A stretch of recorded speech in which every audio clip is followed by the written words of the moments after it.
Warriors could swap Buddy Hield for Nets' $94 million star forward this summer. Golden State Warriors guard Buddy Hield smiles during the second quarter against the Sacramento Kings at Golden. The Golden State Warriors' offensive philosophy isn't challenging to comprehend. From allowing Stephen Curry to dance on the perimeter before launching triples to camping beyond the arc in transition situations, the Dubs want to light it up from deep as often as possible. Although Buddy Hield has been a serviceable three-point shooter with the Warriors this season, he's experiencing a down year by his standards, shooting 36.7% from deep in 67 contests.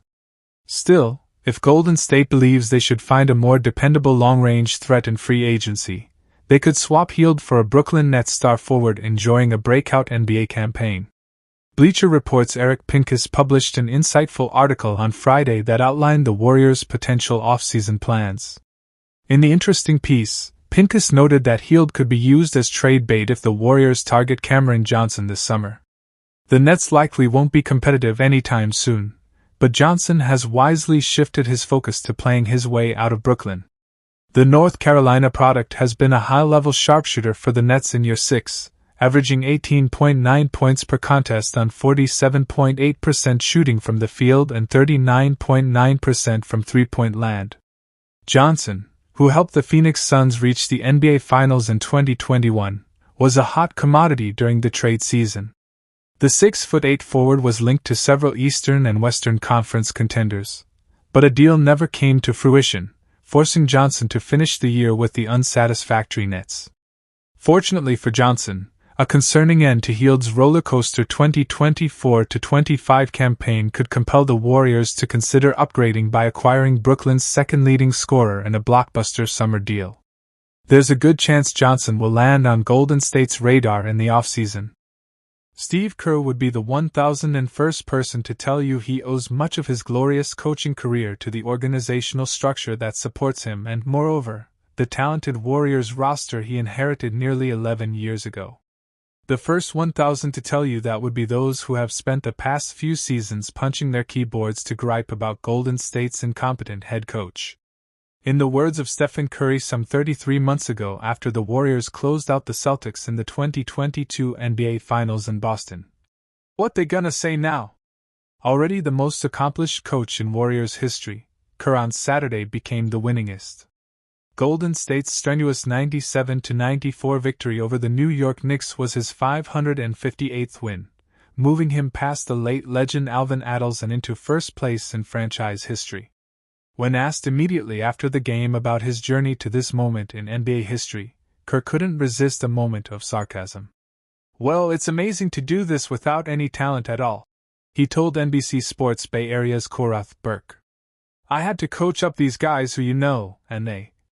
I mean, are you kidding me to be able to coach Steph Curry, Draymond Green, Klay Thompson, Kevin Durant, Andre Iguodala?" Kerr said, turning serious.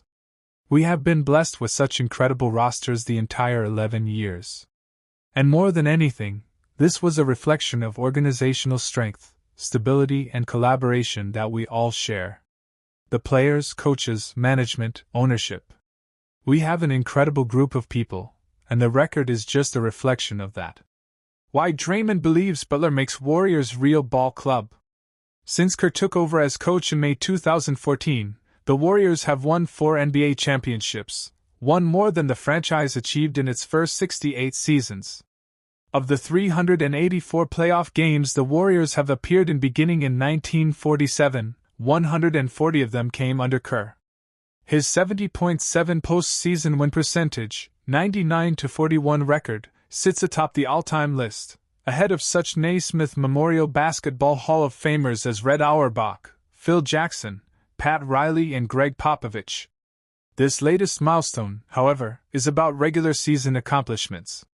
Kerr's 558-302 record and 64.9 winning percentage rank behind Jackson and Auerbach but ahead of Riley and Popovich, and number 1 among active coaches with more than 3 seasons' experience. It's impressive stuff by any reasonable measure, and Kerr's achievement was recognized by the Adels family, who presented him with the game ball. It was a great moment. Being awarded the game ball by the Adels family was really beautiful, to sort of be honored by their presence," Kerr said. Obviously, Al Attles is Mr. Warrior forever. The record, it's kind of surreal to even think that this could happen. The feat took more than 10 seasons, some marvelous, some forgettable. After losses, Kerr often was a popular target for armchair coaches, some even urging his firing. Once a regular on Twitter, now known as X, Kerr avoided the platform. Here, in chronological order, are 5 wins under Kerr in the regular season that are particularly notable on the road to 558. March 31, 2015, at Los Angeles Clippers. Kerr's first season, Game 74, against Golden State's most detested rivals. He's hired 1 week after the Warriors dismiss Mark Jackson after losing a searing 7-game playoff series against the Clippers. The new coach is on the spot. The Warriors, who had won 9 consecutive games, trailed by as much as 17 points against a Clippers team that had won 7 in a row. Golden State comes back to outscore LA by 10 in the fourth quarter for a 110-106 victory at Staples Center. The Warriors sweep LA 4-0 in each of the next 2 seasons. The rivalry is dead. February 27, 2016, at Oklahoma City Thunder. The defending champion Warriors were 52-5, the Thunder 41-17. Kerr and Green have a screaming match in the locker room at halftime. Curry limps off the court in the third quarter after spraining his left ankle. He returns, to the surprise of many, later in the quarter. Iguodala, shooting 61.4% from the line that season, is fouled and awarded 2 free throws with Golden State down 2 and 0.7 seconds left. He makes both, sending the game into overtime. Curry puts the Thunder to sleep with a 32-foot three-pointer with 0.6 seconds remaining for a 121-118 victory. It's the last 3 of his 46 points in what is known as the double bang game, as described by play-by-play announcer Mike Breen. April 10, 2016, at San Antonio Spurs. The Warriors took a 71-9 record into one of the NBA's toughest environments against a mighty team. The Spurs were 39-0 at home. The Warriors needed to win game number 81 to keep alive a chance to reach a league record 73 wins.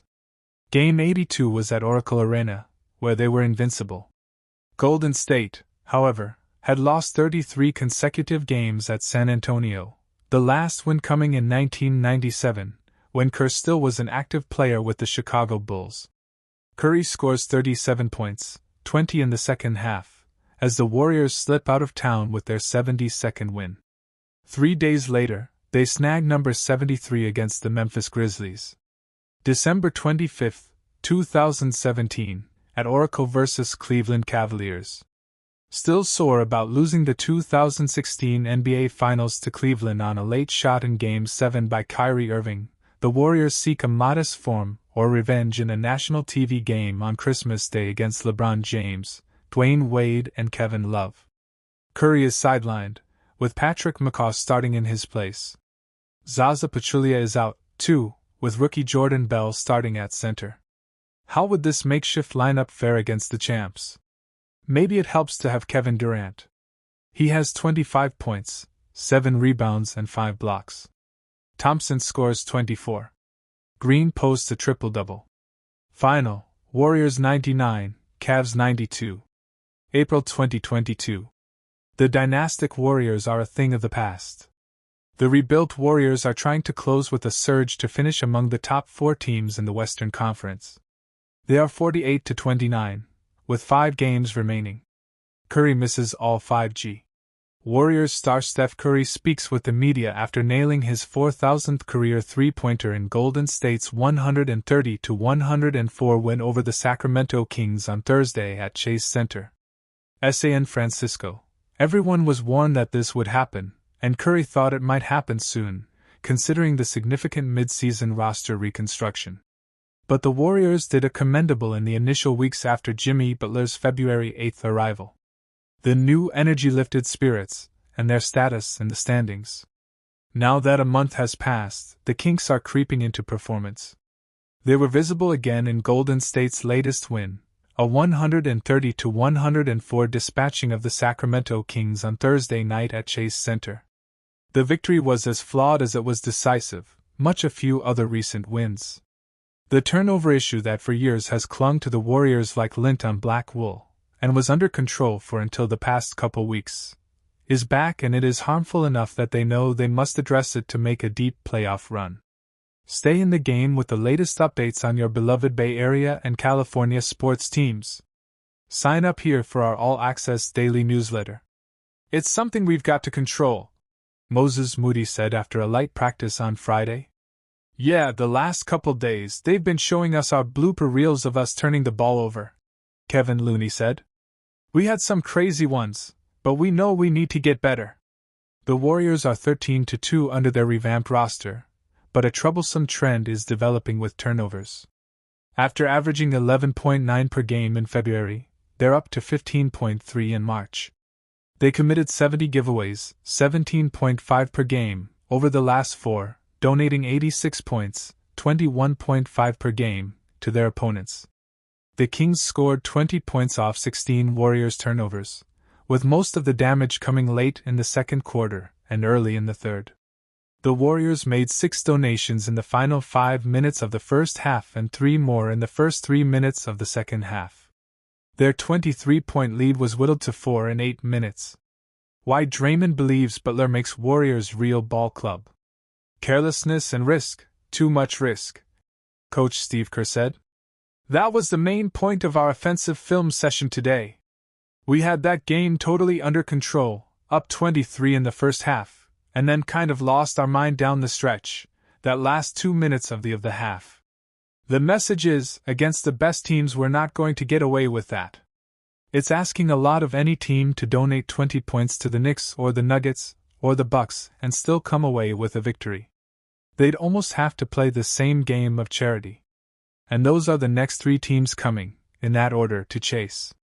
The Warriors beat the Bucks in Milwaukee on February 10th, Butler's second game, and took down the Knicks in New York on March 4th. They haven't beaten the Nuggets since March 2022, having since gone 0-7. That's why I'm hammering it home every day, Kerr said. We're good enough now where we can win some games like we've shown. Brooklyn and then Detroit, especially, those two felt really careless and loose. Last night was actually pretty good for the most part other than that stretch. So yes, with 16 games remaining and currently in 6th place in a congested Western Conference playoff race, it's imperative for Golden State to get into the lab. To study video of errant performance, even though it can be brutal to watch. It's accountability, Moody said. When you're seeing it in front of you on the screen, there's no argument about if I did it or not. You're red-handed. So, at that point you've got to take responsibility for it, and see how you can change. Kerr referenced the worst of the Warriors' collapses this season, on February 5th at Utah, the day before Butler was acquired and 3 days before his debut. The Jazz, trailing by 11, outscored the Warriors 20-6 in less than 3 minutes to steal a win. That's a team that's in the lottery and not going anywhere this year, Kerr said. The point is all 30 teams have the ability to score 20 points in 3 minutes. Everyone can shoot threes now. It's not like the old days where you can afford a couple of careless turnovers, and it may not bite you. It's going to bite you now. It didn't bite hard enough to hurt against the last 4 opponents, Brooklyn, Detroit, Portland, and Sacramento. The next few opponents have bigger teeth.